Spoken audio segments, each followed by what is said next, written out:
प्रिय भक्तों, जय श्री राम।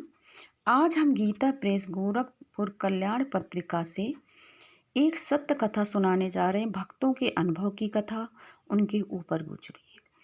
भक्तों की भक्ति प्राप्त हो, इसलिए हम ये कथाएं आपको भेजते हैं और आप सबको शेयर करिए ताकि सबके हृदय में भगवान की भक्ति आए। करुणा निधान श्री राम जी का स्वभाव बहुत सरल है। वे अपने भक्तों का योगक्षेम वहन करते हैं। सेवक बनकर उनका भार भी ढोते हैं। जिसे संसार में कोई मान नहीं देता उसे प्रभु आदर देते हैं। ये उनकी आदत है। बात सन 1987 की है। मैं रीवा से बीना पहुंचकर पैसेंजर ट्रेन से मुझे मूंगावली पहुंचना था। वहां पर मल्हारगढ़ के लिए बस मिलती है। अपने पतिदेव के साथ में मल्हारगढ़ की बस में बैठ गई। अब बस एक मंदिर के सामने रुक गई। मंदिर बिजली की सजावट से जगमगा रहा था। कंडक्टर ने कहा कि मल्हारगढ़। उसका आशा था कि जो लोग मल्हारगढ़ जाना चाहते वे बस में बैठे रहे, परंतु हम लोगों ने समझा कि मल्हारगढ़ आ गया है, अतः हम लोग मैं सामान के उतर पड़े। मंदिर के पार पहुंचने पर ज्ञात हुआ, अरे ये तो लक्ष्मी नारायण मंदिर नहीं है, ये तरण तारण जैन मंदिर है। इसे नसई मंदिर भी कहते हैं। बहरहाल हमें तो श्री लक्ष्मी नारायण मंदिर जाना था, जो कि उधर से 5 किलोमीटर दूर था। और लोगों ने बतलाया भी कि ये 5 किलोमीटर दूर रास्ते में चारों तरफ जंगल है, कोई बस्ती नहीं है और जाने का कोई साधन भी नहीं है। इस समय सुबह के 5 बजे थे, इसलिए अंधेरा था। हे भगवान, अच्छे फंसे, सामान ढोने वाला भी कोई नहीं है। नीम के वृक्ष के पास चबूतरे पर सामान रखकर सोचा नहा धोकर पूजा पाठ कर लें। दूसरी बस 11 बजे के बाद मिलनी थी। 12 बजे से कार्यक्रम प्रारंभ होना था। अब हम लोग मन ही मन सोचने लगे कि आज प्रभु और संतों की सेवा न हो सकेगी। मैं मन ही मन प्रार्थना करने लगी, हे दीन बिंदु करुणा सिंधु, पार करो मेरी नैया। रात अंधेरी डगर नहीं मुझे, प्रभु तुम राह बतैया। इसी समय 10-12 साल के 2 बच्चे आ गए और कहने लगे, आपको कहाँ जाना है, लाइए हम पहुँचा देंगे। मैंने पूछा, तुम लोग यहाँ कैसे आ गए?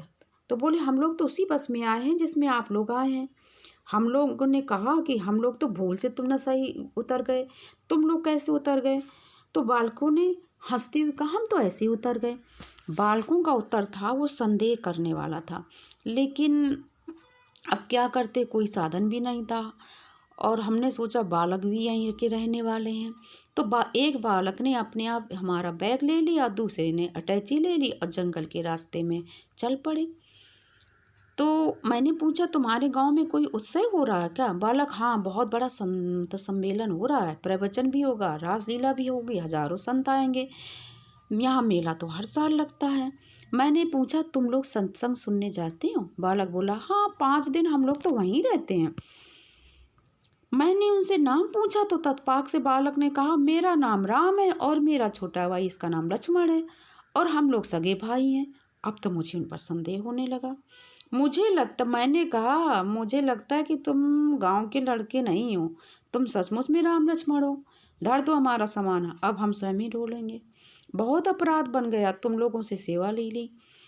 अब बच्चों ने कहा, भाई आप हमारे मेहमान हैं, भगवान के काम में आए हैं और सेवा करना हमारा धर्म है।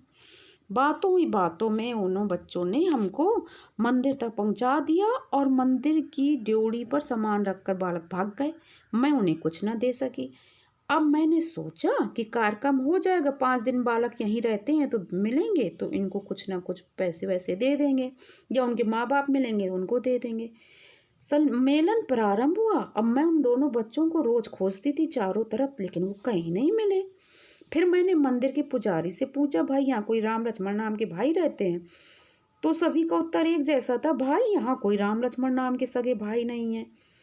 फिर मैंने नसई से मंदिर तक सामान पहुंचने की घटना सुनाई कि 2 बच्चे आए, राम लक्ष्मण नाम बता रहे थे। तो मांडव के वो वृद्ध महंत जी बोले, बिटिया तुम बहुत भाग्यशाली हो। वास्तव में साक्षात राम लक्ष्मण ने ही बालक का रूप धारण कर तुम्हारा सम्मान ढोया और मार्गदर्शन किया है। योग क्षेमम वहाम्यम का निर्वाह उन्होंने किया है। अब मैं रोने लगी और मैं कह उठी, अविद्या के नाथ ने क्या छल किया, मिलके भुला दिया आपने, माया के चक्कर में डाल दिया, भेद छिपा लिया आपने। भक्तों, हमको इस कथा से ये प्रेरणा मिलती है कि अगर हम सच्चे हृदय से प्रभु से प्रेम करते हैं, उन पर विश्वास करते हैं, तो प्रभु हमारे पास ही हैं। बोलिए भक्तों, जय श्री राम।